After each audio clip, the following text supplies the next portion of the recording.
Hi, this is Recap Movie Master. Imagine you gets into a room which complete all your wishes. Today, we will talk about the same in the movie called The Room, where a couple enjoy this magical thing but later faces some unexpected troubles. A young couple, Matt and Kate, bought a home in upstate New York. Their new house requires repairs here and there, so they start to work around it. Upon organizing the kitchen, Kate sees a dead bird inside a cabinet and goes outside to bury it. Matt called her and she turned around to talk to him and looks back to see the bird disappear. While throwing away stuff that came with the house, Matt notices something weird in the wall, so he tears the wallpaper to see it better. In there, he uncovers a large door with a weird keyhole. In an attempt to unlock the door, he rummages through the pile of old stuff and finds the key. Matt inserts it into the keyhole and immediately calls Kate to tell her about it. They open the door together and the lights in the hallway suddenly flicker. Matt calls an electrician to report the problem and Kate senses something weird about the room, so she follows him. Electrician arrives to inspect the cause of the surges. To his surprise, the wires in the basement are ancient and intertwined in such a weird-looking way. When Matt asks if he can do anything about it, the operator says that he has never seen anything like it.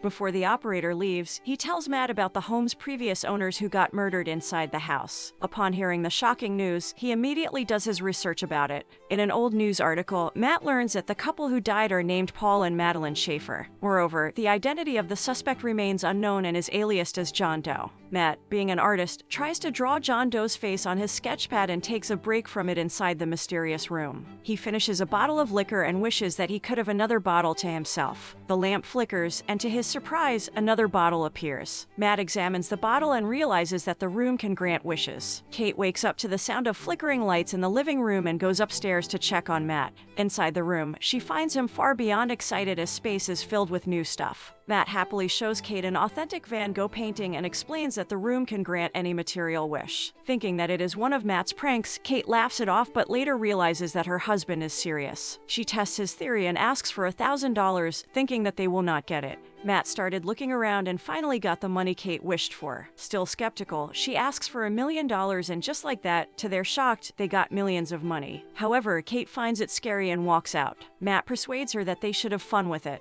The couple spends the whole day wishing their life away. Clothes, champagne, art, and money are just one wish within their reach. Matt and Kate's happiness are beyond compare as they drown themselves in expensive things. At the end of the night, Kate questions how the room manages to grant their wishes, but Matt tells her not to worry about it. For the following days, their fun and lavishness know no bounds. Every time they make a wish, lights flicker, and so does the power source in the basement. They celebrate their overnight wealth by partying together inside the room with drinks and gifts. However, the fun and action do not last long. Kate wakes up the following morning feeling empty as the material things fail to fill a void inside her. Matt gets concerned about it and surprises her with a crib, hinting that they should try to have a baby. Contrary to his expectations, Kate gets upset about the surprise she already had 2 miscarriages and storms out of the house. Later, Kate returns inside and spontaneously wishes for a child inside the mysterious room. As Matt learns about it, he gets mad that she did not consult him before wishing for a baby. Both get into a heated argument, Kate claiming that she did it as a shortcut to motherhood. Without the possibility of a miscarriage and the pain of childbirth, Kate explains that they could be happy that way. Matt is utterly against the idea and urges Kate to bring the baby back to the room to wish for the child's disappearance. At that moment, the couple enters the room, but Kate tearfully refuses to give up the baby. Instead, she hands the baby over to Matt, but he could not carry out the deed as well. He could not get himself to wish for the baby to disappear and returns it to his wife before walking away. Eventually, both of them decide to keep the baby and they become parents overnight. While on his desk, Matt spots his unfinished drawing of John Doe and does more research about the incident that happened decades ago. He learns that the suspected murderer is still alive in a psychiatric hospital. In another archive news article, John Doe says that the room made him do it. Not long after, Matt drives to the psychiatric institution to meet with John in person and ask about the room. At his arrival, a nurse warns Matt that no one has visited John in 45 years except for news reporters, so Matt enlists himself as one. Finally, Matt comes face to face with a much older John and starts questioning him about the house, especially the mysterious room. Displaying a sinister smile on his face, John tells Matt that he has been waiting for this moment for a long time. When Matt asks why John killed the Shapers, John tells him that was the only way. John brushes off the topic and instructs Matt to leave the house instead. He warns the young man to do it as soon as possible before it is too late. Before leaving, John says, "The only thing more dangerous than a person who can't get what they want is the person who gets whatever they want." Matt stops by a gas station on the way home, but to his surprise, his cash turns into dust. Because of this, he rushes home and throws away the remaining money in the room to see if it will turn out the same. Then, he tries to bring the Van Gogh painting by the door, confirming his theory that they cannot bring the things outside, or else it will turn into dust. In a fit of rage, Matt breaks the walls to know the mystery behind the room, but to no avail. He only sees the intertwined sets of wires that are too difficult to track. Matt then tears a wallpaper and discovers a map of the house with guides of the connected wires. Meanwhile, Kate brings the baby outside, but Matt stops her, warning that it isn't safe. He doesn't tell his wife the real reason why they shouldn't bring the child outside. Not long after, the baby screams uncontrollably as if it is in pain. While hearing it, Matt has second thoughts about helping Kate and the baby, but he eventually comes to their rescue. Outdoors, the baby mysteriously ages to a young child in a matter of seconds. Once they re-enter the house, the couple could not believe what is in front of them while looking at the grown boy. Later that day, Matt reveals that the room can grant anything that their heart desires, but under the condition that they cannot bring it outside. If they do, the thing ages and turns into dust. Kate replies that a baby is not a thing and is unaccepting that she cannot bring their son outside. She becomes fond of the boy who she claims to be her son and names him Shane. For the next few days, Kate homeschools Shane and explains that he cannot leave home because of the dangerous germs outside. One day, Shane becomes impatient while Kate teaches him how to read, causing him to throw a tantrum. His whole life, Shane has never experienced how it is to be outside. All he has ever known is the walls of the home he can never leave. Later, Kate receives a package outside and locks the door whenever she goes in and out.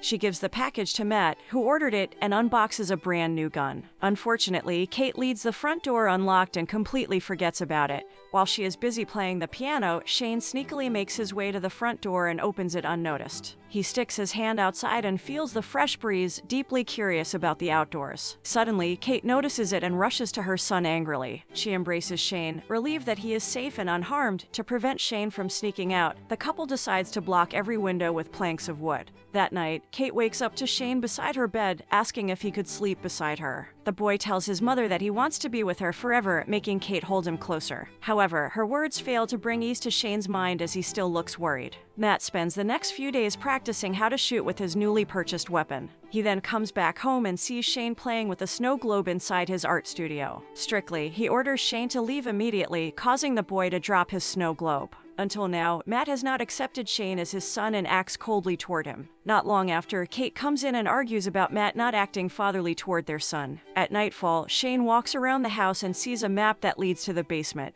He sees the big power source with intertwined wires and eventually ends up in the room. Throughout the night, lights flicker around the house, but Matt and Kate do not notice it at all. When Matt wakes up, he sees a new snow globe beside him and the broken one from a distance. He immediately wakes his wife up upon noticing the flickering lights, already having an idea of what's causing it. The couple enters the room, and to their surprise, Shane made an outdoor area inside it. The room that once had 4 corners is now a vast forest where Shane enjoys building a snowman. Kate is completely mesmerized by the world her son has created for himself and joins in with his fun. On the other hand, Matt is enraged and grabs Shane by the arm to bring him back inside. The incident causes the couple to argue whether or not to permit Shane to enter the room and play. Matt insists that it is dangerous, but Kate thinks otherwise. While they argue, the phone rings and Shane answers it, despite not being allowed to pick up the phone or talk to anyone else. Matt grabs the phone from the boy, and to his surprise, John calls and realizes that the couple wished for a boy. From the kitchen, Kate listens to their conversation with another phone and overhears their whole conversation.